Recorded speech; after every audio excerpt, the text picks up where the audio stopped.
बहंगिया लचा लचा लचा कहता जाए रे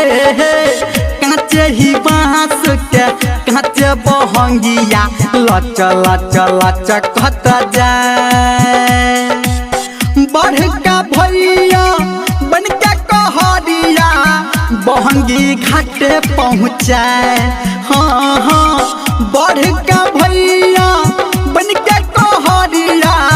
बहंगी घाटे पहुँचाए हाँ हाँ काचे ही बांस के काचे बहंगिया लचा लचा लचा कहता जाए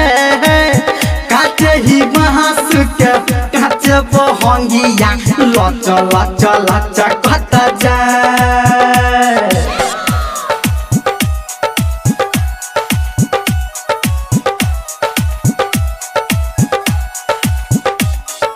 डीजे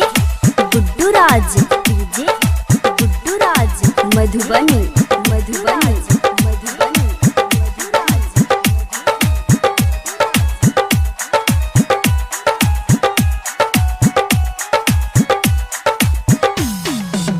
ठेकुआ पूरी काकी छनलक बैठ ओ शादी पे आए बढ़ का बाबा दूधबा के दिल के घाट पहुँचाए हाँ हाँ ठेकुआ पूरी काकी छनलक बैठ ओ शादी पे आए बढ़ का दिल कई घाट पहुँचाए हाँ हाँ पहिर पियरिया नहकी बहुरिया संगे चल दहुरा उठाए गे काचे ही बांस के काचे बहंगिया लचा लचा लचा कहता जाए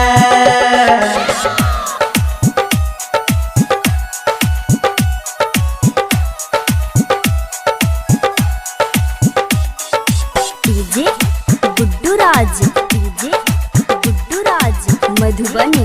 मधुबनी मधुबनी अभी आप सुन रहे हैं सावरिया म्यूजिक।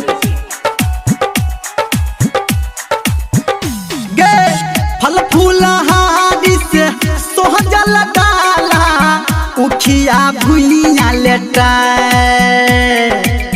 चम चम चम के छठ में के घटाबा केला के पत्ता लहराए हाँ हाँ फल आ फूल से सजल डाला उखिया भुलिया लेटाए हाँ हाँ चम चम चम के छठ में के घटाबा केला के पत्ता लहराए हाँ हाँ लिखा है बउआ गावे धर्मेंद्र सबके दिल से सुनाए गे काचे ही बांस के काचे बहंगिया लचा लचा लचा कहता जाए गे काचे ही बांस के काचे बहंगिया लचा लचा लचा कहता जाए बढ़ का भैया बन के कहरिया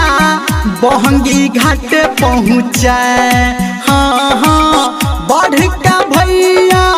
बन के कहरिया बहंगी घाट पहुँचाए काचे ही बांस के काचे बहंगिया लचा लचा लचा कहता जाए हाँ हाँ काचे ही बांस के काचे बहंगिया लच लच लच कहता जाए।